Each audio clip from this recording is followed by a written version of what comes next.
Minister Ashok Singhal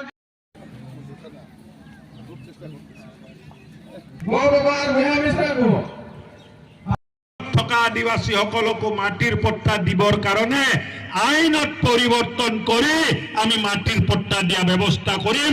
আপোনালোকৰ অঞ্চলতো বিজুলী বাতি দিয়াৰ ব্যৱস্থা অনাগত দিনবোৰত আমি কৰিম, এই কথা দিবলৈ আপোনালোকৰ মাজতে।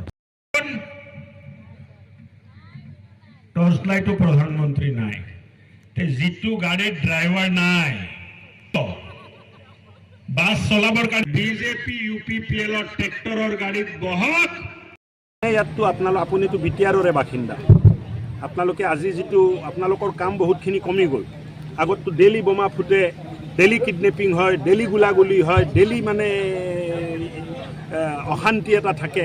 আপোনালোকে এই নিউজবোৰ কভাৰ কৰিব লাগে। এতিয়াতো বোমা ফুটা নাই, গুলি চলা নাই, গ্ৰেনাইড চলা নাই, গ্ৰেনাইড ফুটা নাই, বোমা ফুটা নাই, কিডনেপিং হোৱা নাই, কিমান শান্তি আছে। শান্তিটো কোনে আনিলে? মোদীজীয়ে শান্তি আনিলে, ডক্টৰ হিমন্ত বিশ্বই শান্তি আনিলে, প্ৰমোদ বড়োই শান্তি আনিলে, আৰু ৰাইজ শান্তি বিচাৰিছিলে, আমি শান্তি দিলোঁ। এই শান্তিটো চিৰস্থায়ী কৰাৰ কাৰণে ট্ৰেক্টৰৰ ছবিত ভোট দি জয়ন্ত বসুমতাৰীক জিকাই মানুহে দিল্লী পঠায়, মোদীজীক আশীৰ্বাদ কৰি। বিজেপিয়ে যিটো সমৰ্থিত ট্ৰেক্টৰ দলৰ প্ৰাৰ্থী, UPPL দলৰ প্ৰাৰ্থী ট্ৰেক্টৰৰ ছবিত বিপুল ভোটত কোকৰাঝাৰ লোকসভাৰ পৰা জয় হৈ দিল্লীলৈ যাব।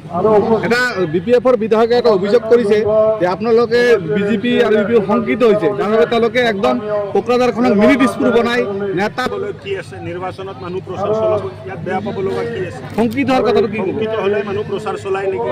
আমাৰ শক্তি আছে বুলি আমি প্ৰচাৰ চলাই আছোঁ, আমাৰ লগত মানুহ আছে বুলি আমি প্ৰচাৰ চলাই আছোঁ, আমাৰ কাৰ্যকৰ্তা আছে বুলি আমি চৰকাৰ প্ৰচাৰ চলাই আছোঁ, আমাৰ সংগঠন আছে বুলি আমি প্ৰচাৰ চলাই আছোঁ।